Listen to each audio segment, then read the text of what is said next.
So we all know that if we want to be healthy and we want to stick with our healthy diets, we need to practice self-love. It's a critical factor for success. But how do you do that? Well, I think my friend's recent birthday gift will tell us how, and I'm going to share it with you in a second.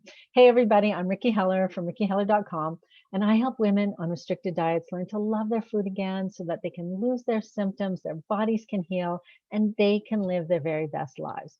So I want to tell you, my friend recently had a 60th birthday, and as her gift, I guess part of her gift, her husband created a video for her of 60 of her friends wishing her a happy birthday. So I know plenty of people who'd be envious of that in and of itself. But as I was thinking about it, I thought this is such a great illustration of qualities related to love and how we express love that we can then apply to ourselves. So I wanted to share it with you. So I think the first quality is that to create this video, it required planning. It required a lot of planning. He couldn't just run out to the gas station on the day of her birthday and grab something and give it to her as a gift. He had to think about it in advance, plan it out. What was he going to ask people to say? He had to contact all the people. He had to collect all the videos and do all the work. So planning was a key feature of this video. A second thing was that it took a lot of time. I mean, if you saw the video, it is spliced, all the editing they had to do with 60 different recordings, right? And then he added little captions and cartoons and things like that. And when I asked my friend about it, she said it took him 2 full weeks of work to edit that video. So lots of time was involved.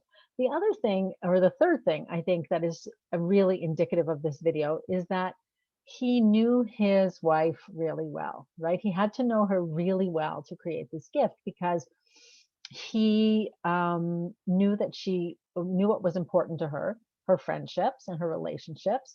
And he knew that she would appreciate something like this and that for her, the time he spent was going to be valuable, right? And that the final gift was going to be valuable. So he knew her very, very well. And then the last thing was that it was a completely positive gesture. So every person on that video said something wonderful about her. They were all very happy and uplifting, and the whole video just had such a positive vibe to it. Okay, so those are the 4 traits I saw in the video. How can we then apply those to ourselves that in a way that's going to help you stick with your healthy eating? So the first thing is the planning. Do you plan around your food? If you know you're going to be at an event where there's going to be tempting foods, or if you know you're going to be in a situation where there are going to be tempting foods, even if you're just planning your meals during the week, do you think ahead about what you're going to eat and plan for these eventualities?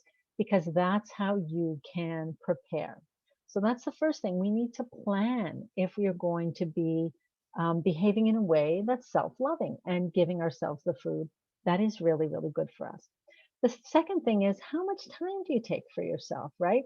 Do you give yourself the time you need for your food prep? Do you give yourself the time you need to eat in a way that is showing your body some love? Do you just give yourself time in general so that when it comes to eating, you're going to be calm, you're going to feel like you're actually giving yourself a gift with your food?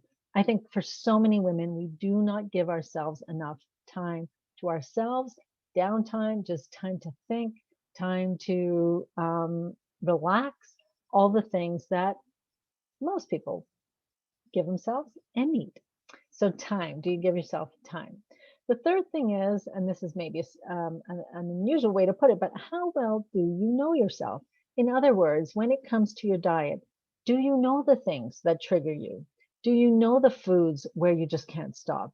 Do you know the situations where you tend to cave and eat foods that you don't want to eat? Because the more you know, the easier it is to then counteract it in a way that is going to be helpful for you and is going to allow you to breeze through those situations. So just collecting data, as I was saying to one of my clients this week, that's really, really important too. Know yourself, know where you slip up, know your triggers. And then the last thing is, how do you talk to yourself in your own head? Is it positive? Is it overwhelmingly positive? Is it uplifting, just like my friend's video? I think, again, for most of the women I talk to, the self-talk that goes on in our heads is so self-critical and so negative. You idiot, why did you eat that? Oh my God, that was so stupid. How could you do that again? All these different things we say to ourselves that if you think about it, you would never say to someone that you love. So I want you to think about those four factors. I'll just go through them really quickly again. The planning, the time involved, how well you know yourself, and the way you talk to yourself, I think are four critical factors in how we show ourselves love and how we feel love from ourselves that can then help us to maintain our healthy eating, our healthy lifestyle, and just have a happier life. So, how do you get there? Well, one of the things you can do is think about how do you treat someone you love?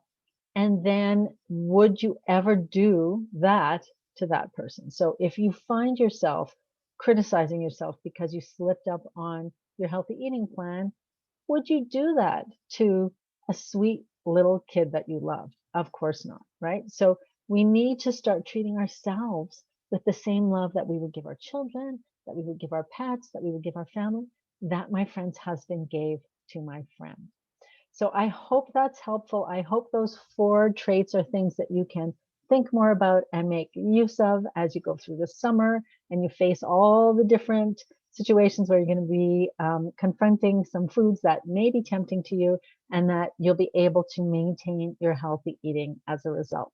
I also want to let you know that if you're looking for a little bit more support, I do have a free guide called 3 Simple Shifts to stick with it right now. And you can grab that at rickiheller.com/3 simple shifts. That's the number three and then simple shifts. All right, everybody, I hope this was helpful. I hope you go out and have some delicious food and treat yourself with some love today and every day. See you soon.